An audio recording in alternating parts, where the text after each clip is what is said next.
Welcome to the Pacesetter Pod, where we explore and reveal the perspectives, insights, and approaches to deliver great results and growth in your agribusiness through better execution. Here's your host, the Integration Pacesetter, Joe Mosier. Welcome, Pacesetters of Agribusiness, to another episode of the Pacesetter Pod, where we amplify voices from across the agricultural industry, aggregate those perspectives, and work to elevate our collective thinking around strategy execution. I'm your host, Joe Mosier, and thanks for joining us today. I recently sat down with Marijn Hendrickx, director at Verdant Partners. He's a longtime advisor and a partner to agribusiness. Marijn's career has spanned M&A, credit, corporate lending, and capital structuring at Rabobank.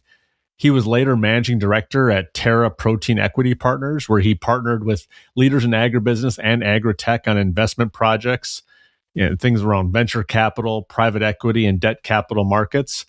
And Marijn and I actually met a couple of years ago at an industry event in Iowa. And I later heard the news that he had joined Verdant Partners. We've had Garrett Stoger of Verdant on in the past, which I'll link to in the show notes. They've been a good partner to us, and I think a real thought leader and practice leader around strategic, value additive M&A within agribusiness. And so after I heard the news that he had joined Verdant, we reconnected, and I really wanted to have him on the show. It's a good chance to highlight his perspectives and his thought leadership around ensuring M&A creates value for both buyers and sellers in agribusiness. You know, the importance of understanding transaction feasibility, and that takes many different forms that we get into in our conversation today. But understanding transaction feasibility early in the process, before you even have a target acquired. His perspectives around the tremendous positive impact of having a really robust and objective market evaluation done as a precursor to any sort of targeted M&A activities and efforts. And of course, rounding that out, his significant experience working with cooperatives and their unique service and supply roles within the ag supply chain and how that influences their mergers, acquisitions, and consolidation activities.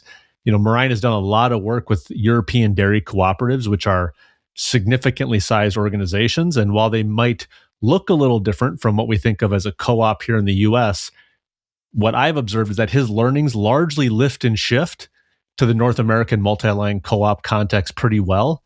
And we have a lot that we can learn from that. Now, a quick reminder to like and subscribe to the show wherever you get your podcasts so you never miss an episode. You can do it right now on your platform of choice. And if you're so inclined, I would love it if you consider leaving us a review and letting us know how we're doing. It doesn't cost you anything, and it's the very best way that you can support the show and continue to get the word out to folks that would benefit from the content. Thank you for joining us today. And here's my conversation with Marijn Hendrickx of Verdant Partners. Marijn, one of the things that, I know you and I have talked about offline in the past, and something we spend a lot of time talking with our clients about, is the fact that mergers and acquisitions is not unto itself a strategy, right? M&A is not a strategy. Rather, it's a lever that you can pull that can help advance your strategy and advance your organization toward their long-term objectives. You know, in that statement of it advances the company to its objectives, it reveals a pretty important assumption, and that's that if M&A is a lever of strategy, it should be additive, right? It should be creating value. It should be unlocking new potential that wasn't there prior to a merger and acquisition type project. So I guess from your perspective and all the work that you've done over your career, when you look broadly at M&A and agribusiness, how is value created in the process? Yeah, thanks, Joe. That's an excellent question, and one that comes up both often in literature, but also in the day-to-day work that we do. To me, I think is we always, sometimes it's obvious why a company needs to go a certain direction and pursue M&A. Sometimes it is not. What I really enjoy in the type of work we do is that sometimes we also get the opportunity to get involved with businesses that actually start to develop a strategic direction for their company, which is maybe not decided yet that M&A needs to be the next step. And M&A, by the way, has multiple pathways. You have mergers, of course, with other companies. You have acquisitions. It might also involve disposing certain assets, so more around product portfolio optimization. But it's always, I think, for me personally, when I interact with the business, I try to assess, what has been the process of that business been up to the point that I meet with them that led them to decide or conclude that M&A is the best path forward. If I feel, not necessarily, if I feel that, maybe there is some parts, or let's put it differently. If there are questions my side that I like to understand better how that process look like, we also always freely discuss it with our clients. Sometimes it evolves around the discussion that leads to a more broad engagement around making a strategic assessment for the business, for the subject business, to understand what is its market position currently, what are the objectives from the shareholders, and do they have the tools to achieve that? And sometimes this evolves around a more elaborate process prior to an M&A analysis of a business activity and economic returns. Yeah, I mean, I think it's really important what you said there. You have to start with what is the outcome you're looking to produce. And as you said, the types of activities and work and processes that are within the four walls of that organization, between the current state of how you run your organization and the objective you're trying to reach, how does that then materialize as saying M&A is actually the avenue that we want to go? And I think it's particularly interesting when you sit down with leaders and you start to ask, particularly those that have already sort of landed on, we want to grow through consolidating our segment. We want to acquire a competitor. We want to vertically integrate, whatever their particular use case is. When you kind of you ask that question of, okay, how did you arrive at this decision? Mm-hmm. In my experience, and this is not a criticism, it's just an observation, sometimes the folks will start to tally off all the attractive attributes of the target that they're trying to go after. And I'm thinking, well, that is justifying this transaction. It doesn't tell me why a merger or an acquisition in the abstract is actually the right thing for you. So how do you help for when you engage with a client that maybe already has a predisposition towards we're going to acquire a competitor, we're going to merge, whatever that might look like. How do you kind of help them step back and say, okay, let's look objectively and stress test this? Because once you deploy that capital, there's no return policy post-transaction. Yeah, good questions. I think we also need to make a distinction between sell-side M&A and effectively buy-side M&A. I think sell-side M&A can sometimes be maybe slightly less driven by the business opportunities, but sometimes more by the owner's wishes. So, and I think in those situations, it is our job and my job to help the company achieve the sale of its business in the most optimal way, which means selling at the highest price, very simply put. On the other side of the spectrum, if you look at buy-side M&A, that's where I think becomes a little bit more strategic. So it requires a bit more analysis and discussion sometimes with both shareholders and C-suite executives around what the business opportunities are and what their steps need to be to realize those. And sometimes, again, it is pursuing a merger or an acquisition, so purchase of another company. And we've done a tremendous amount of work on the buy side of M&A in the market. And this is, sometimes it's very specific, like it's so obvious, that this a particular company is, needs to acquire its neighbor. They go with the company, develop a strategy to engage that company. Sometimes it's more broad, which can result in a full market analysis with all targets in that market to review what would be a great fit for our client. And fit it can be on many different levels. It can be, let's say, the more obvious, synergistic results of an acquisition, like improved market position, enhanced distribution channels, addition of products, just filling in the gaps of the product portfolio. But in some other cases, it can also be very specific, and synergies can be very specific, both on the revenue and the cost side.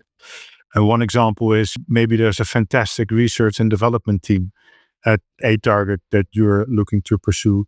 And maybe that benefits you so much and saves you so much time, maybe in developing some products or cost for hiring a full team, that could be in itself a market driver for a transaction as well. So yeah, it's really diverse, I would say.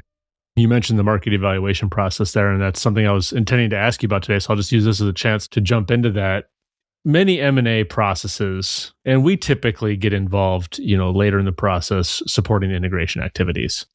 Sometimes we're involved upstream from a strategic planning standpoint and identifying if M&A just generally is something that organization is ready for. But mostly we were involved a bit later in the process. They usually have breadcrumbs that trace back to some sort of market evaluation that you just referred to. Sometimes this is done internally by management. Sometimes it's done externally by an external advisor like Verdant Partners. Of course, larger organizations kind of thread the needle because they have corporate development teams that are within the organization but are outwardly facing, and we'll strip that away for the moment. For the clients that have had the evaluation done themselves, for me, it's predicated upon the assumption that management understands the market the best because they compete in the market every single day. And that's not entirely invalid. The challenge is sometimes I think they get boxed into the market they're competing in now and maybe have a harder time with the formality and rigor around, okay, what's the market going to look like in the future? What don't we know about our competitors and our customers and our suppliers that we ought to know? And so I think that kind of speaks to the power of having a sort of very, robust market evaluation done. So all that aside, from your work, you've done a lot of this in your career, whether it's internal or external, Marijn, what does a strong market evaluation look like? And maybe you can share in your experience what have some of the triggering events have been that have actually inspired a management team to say, okay, this is something we need, and then how they go about that process. Well, I would actually like to take it even a step back and maybe even a little bit more basic. Is the first step should be a internal analysis of the business itself. And this sounds like, super straightforward. And as you say, I think, especially people that run the business on a day-to-day basis, let's put it this way, their gut is probably right in the direction that they think they need to go.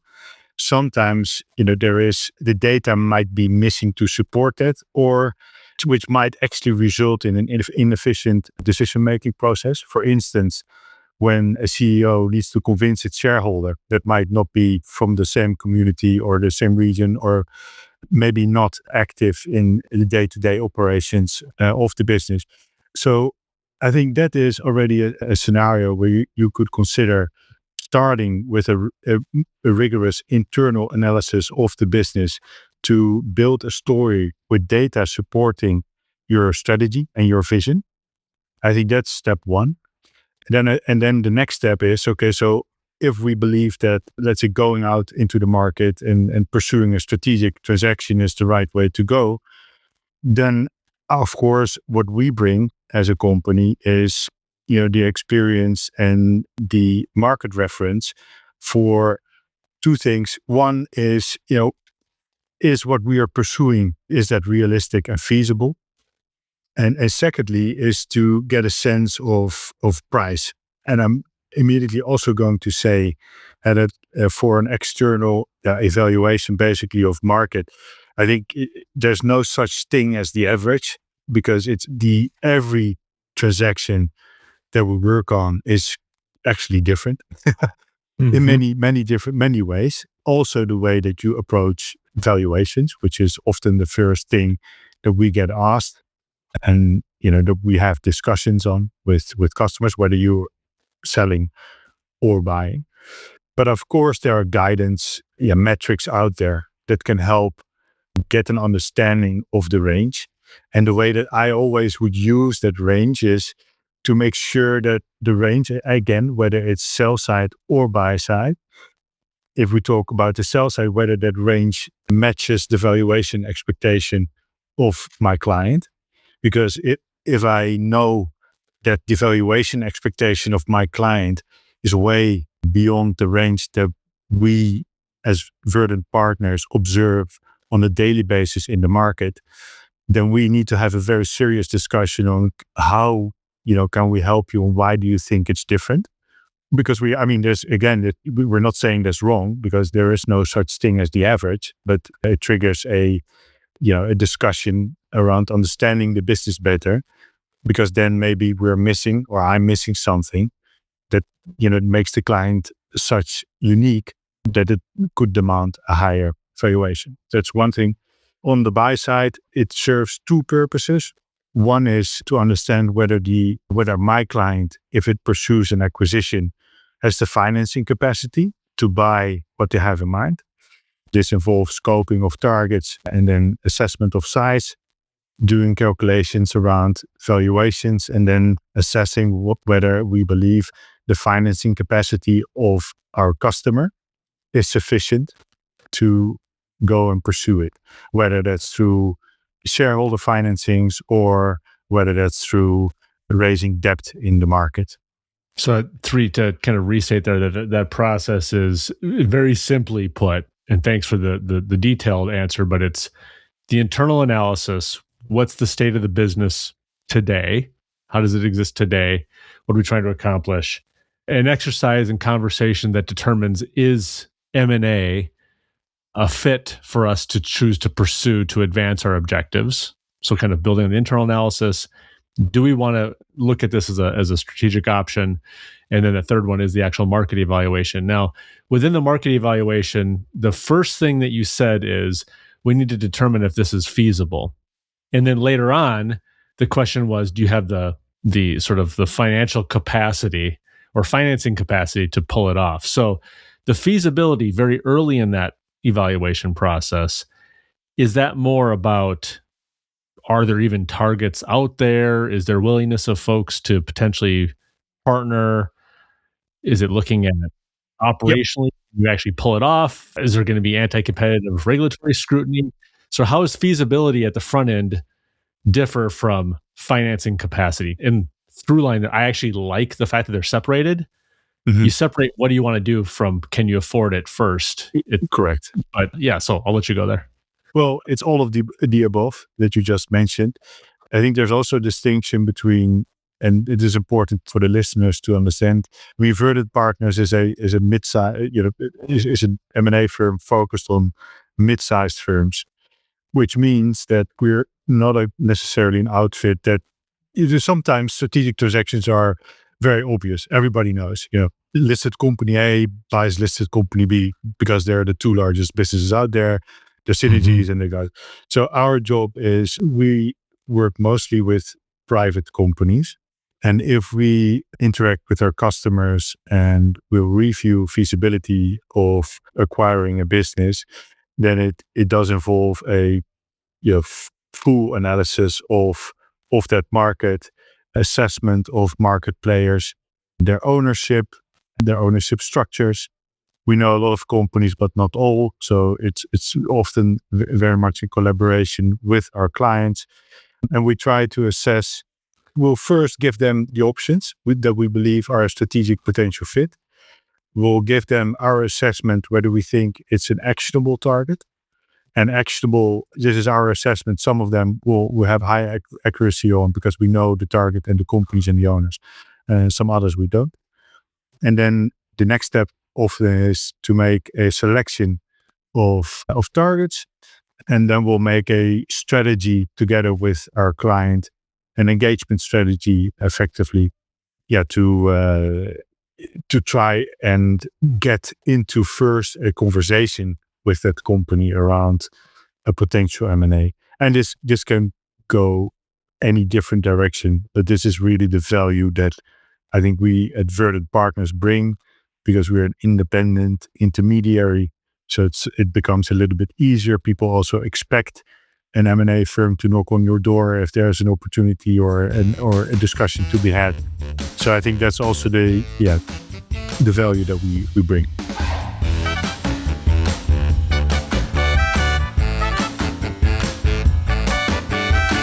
Poorly executed mergers and acquisitions destroy more value than they create. They can set your company back years. To defend your firm's position in the marketplace, you need access to the leading practices that unlock the greater potential of your people, processes, and systems. If you are undertaking a company transformation or pursuing an acquisition as a vehicle to grow, set up a call with Joe by visiting www.moshercg.com.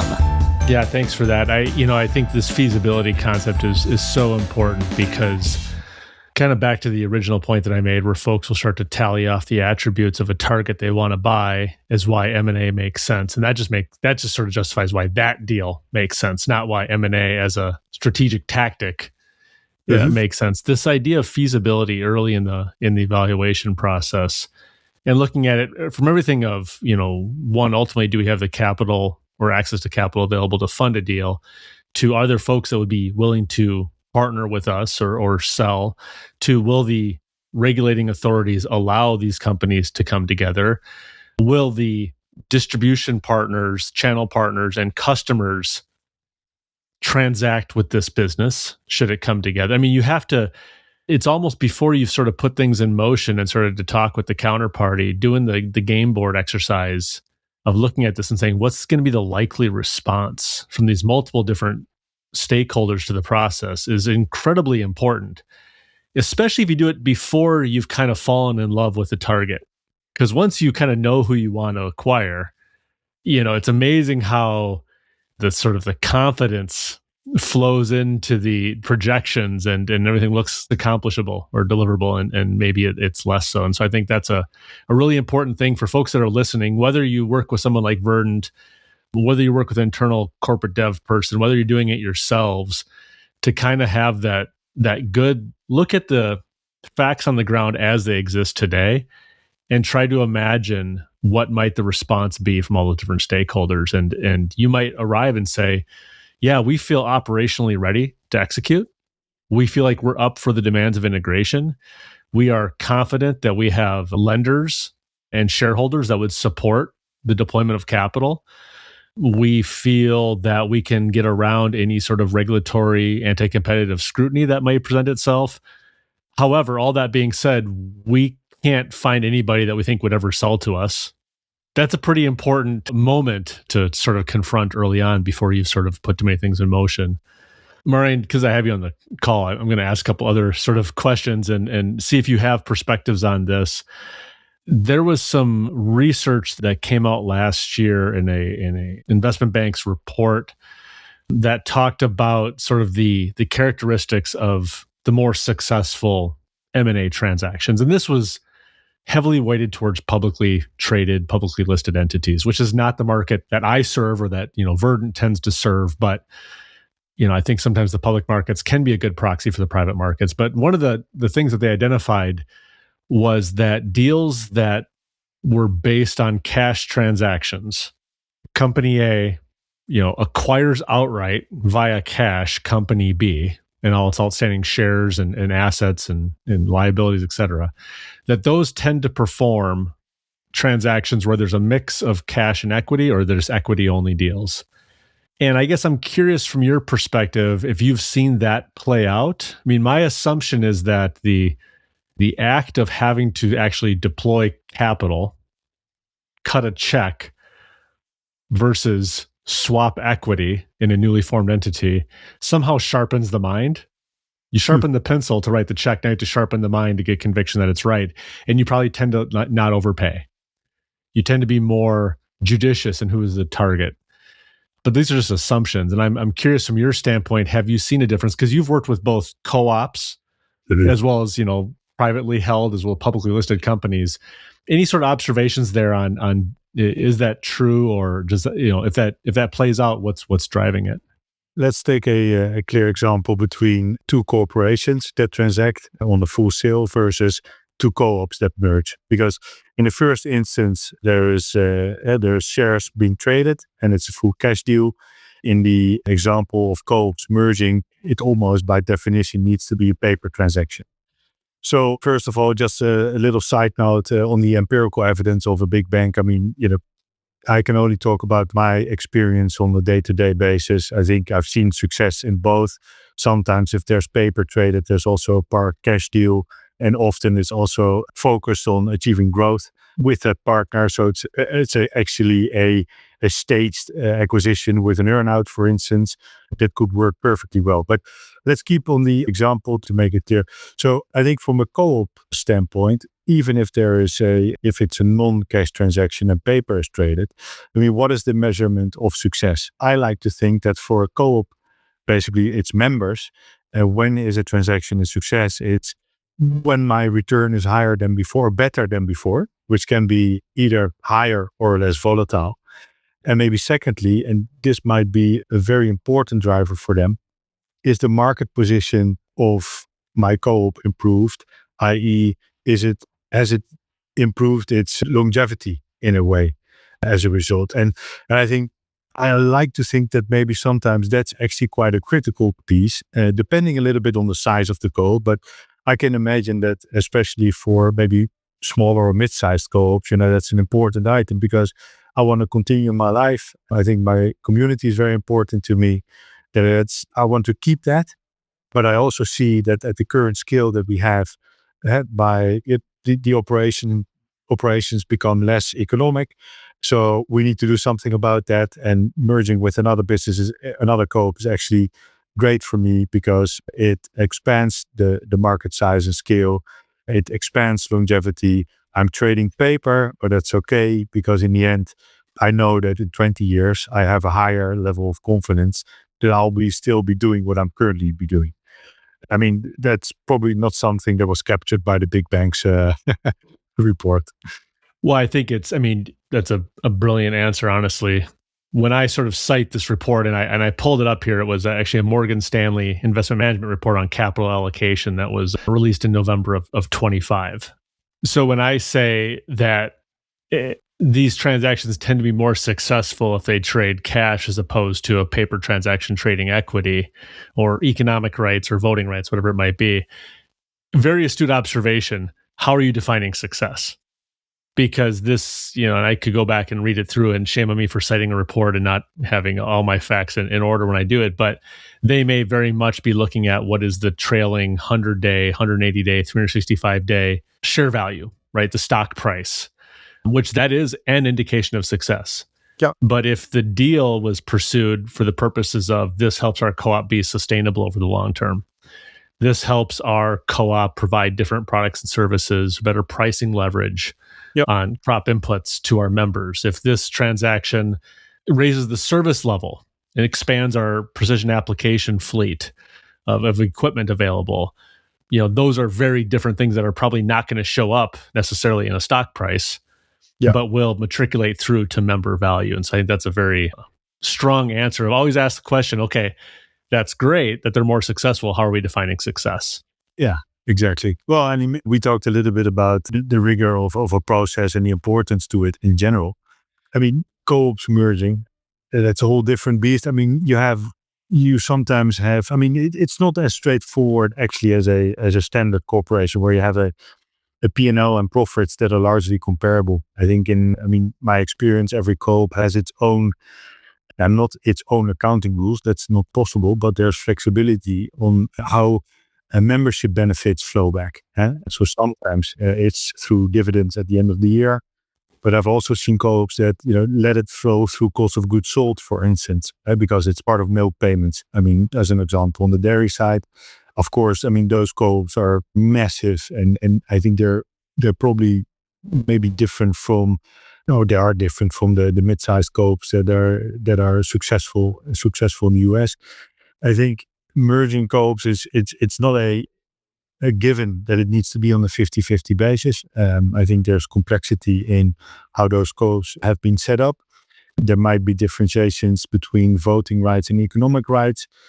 So I think the first step and benefits, I think, co-ops for such analysis is to understand, or is to try and create an apples to apples comparison of the two operations economically, to understand where does actually value sit and who benefits from it. I think that analysis can actually benefit a lot on how ultimately a merger is being crafted, which is not only at the division between ownership shares, but it's also around management and who does what, how are the management teams being composed, and all those things. And I think that's a type of analysis that I think we are good at. Well, I think it everything keeps tying back to this theme of feasibility, which hadn't been on my radar coming into today's conversation. But in that co-op example, as you talked about the vehicles and structures by which the membership experiences the value of the co-op, whether that's through annual patronage payments, other sort of vehicles. Some co-ops have a greater appetite. Some members have a greater appetite for unit retains, where the co-op can actually perhaps reduce its annual dividend, retain more capital to fund large CapEx projects or to buy a non-obvious competitor, maybe actually just buy it outright, right? Not do a merger, but we're buying the assets, buying the equipment, buying the technology, buying whatever that might be. And that's also part of that feasibility, going back to the market evaluation process of saying, okay, look, can we sell this to our members, right? Are they going to be willing participants in this? Or by virtue of doing this, are we setting up an automatic tension between management, the board, and membership? Yeah. If you think it's going to be contentious in those early stages, that's a really important gut check. Yeah, no, absolutely. And I think in that sense, I really like the co-op model because it really requires to get full support of all the members, which effectively means, communities. So it means that you need to make sense. Maybe weird that I'm saying that, but in some cases, M&A can be irrational because it's just, the seller just wants to get rid of it because of its personal reasons, which has nothing to do with economic reasons. But I think for a co-op, it's not just one shareholder deciding, it's all their members needing to, vote in support of whatever direction it's going to take. So, but this goes also back to I think where we started off with, because it's effectively helping, let's say, management to develop a story supported by data and supported by an evaluation of market trends and of its market position. And that a certain direction, for instance, into M&A, is the right next step. So in that sense, co-op is no different than any other corporation where the story needs to be supported. And it needs to be, hopefully it is a rational one. And we help build those stories. And to put a bow on that, I love the way you said that, developing a story supported by data and market analysis, market evaluation. At the end of the day, after two boards of directors have endorsed a merger, a proposed merger, and it's now scheduled for membership vote, and all the information meetings are scheduled, all the website pages have been launched, the information packets are being sent out, all of that will need to be a story supported by data and market analysis. And so if you're going to need that eventually, yes or yes, why would you wait until the point in time when two boards of directors have agreed it's an interesting idea to then start developing that, right? And not to say that that's happening, but the kind of the rigor and formality around it that comes with working with an experienced partner like Verdant. You're front loading the effort. Not only one, does it help you ensure that you're probably looking at feasible, realistic, and additive transaction options, but then once you get closer to the finish line, whether you're trying to convince the bank to underwrite it because you're a privately held company, or you're trying to get membership to endorse it because you're a co-op, having done that early in the process, that it's going to sort of accumulate value and compound throughout the process towards the end. So I love the way you put that. Yeah, and I think this is also maybe a point to make, is that my experience, also with the rest of the Verdant team, is we really go through the project in detail, and we are also stress testing at whatever stage the company is at. So whether they are at board level decision-making mode or 20 steps before, I think at every step you will find us as a consulting partner along the way. We will always, if we believe that certain things should be challenged or further discussed, we will always raise them. And this goes also, I think, also back to the fantastic market position that Verdant has created the past 25 years as a partner for shareholders and managers to reach their strategic objective. And it's not because we follow you blindly follow the shareholder or manager into whatever direction they have chosen. We are a partner because we are actively participating in that process and the discussion to challenge whomever is our direct counterparty, whether the direction they're taking is the right path. Yep. Beautiful. So kind of in closing today, Marijn, so Verdant Partners, we've talked a lot about the organization sort of through illustrative examples, but maybe give us the brief 101. Now, we did have Garrett Stoger, your managing director, on a couple of years ago now. So I'll put a link to that episode in the show notes. So we've had the organization represented before. We've obviously partnered in a variety of different ways over the last couple of years, supporting a shared industry. But maybe give us the brief 101 in terms of sell side, buy side, and the consulting offerings that you all do. Yeah, no, absolutely. Would love to. So, Verdant Partners is based in Champaign, Illinois. They're a food and agricultural specialized M&A boutique, specifically involved in sell-side M&A. I've recently joined the team. So my background is I started my career at Rabobank and then throughout Europe, Africa, and Asia, both on the credit side and the corporate finance advisory side.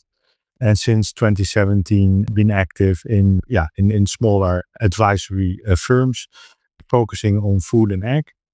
So with my background, that's a little bit more broad than only M&A. So what I bring to Verdant Partners is also an expansion of services that we can deliver to the market, more focusing on optimizing capital structures and financing structures, focusing on growth capital raises. I am based in the Netherlands, which is also the extension of the Verdant office footprint now into mainland Europe, where, as you know, agriculture is a global industry. And I think the Europe-US link remains extremely strong.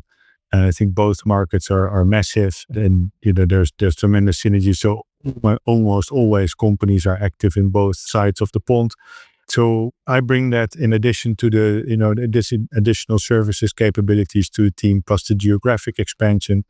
And we continue to naturally grow. We continue to focus on our customers, really try and deliver value to them, as I mentioned, as a trusted partner, instead of we're not a firm that does we're quick and dirty work we're accustomed to. We always push ourselves to the limit. Yeah, that's who we are. Yeah, and a great asset to the industry, particularly that small to lower middle market segment that has the capital availability and the execution wherewithal to take big swings, but doesn't necessarily have a financial model in place that supports ongoing on-staff corporate development and strategic type resources of this nature. So it's nice to be able to engage with partners like yourselves when you need to, because it's very episodic. And of course, because you're all so plugged into the industry, both the management cultures of a number of organizations, the interest and appetite for acquisition or divestiture from different participants, and where things might be unaddressed potential. And so I thank you, Marijn, for taking the time to join us on the show. Congratulations on the recent move to join the team. And I appreciate you taking time to join us in the Pacesetter Pod. Thank you, Joe. Pleasure. And to our listeners, thank you as always, for being a part of the Pacesetter Pod community and taking the time to listen in, to consider some of the different perspectives that are shared here, and ultimately action new and different ways to improve strategy execution, all in support of growing your agribusiness. We never take your time for granted. We appreciate you tuning in. I look forward to having you join us next time on the Pacesetter Pod. This is the podcastfactory.com.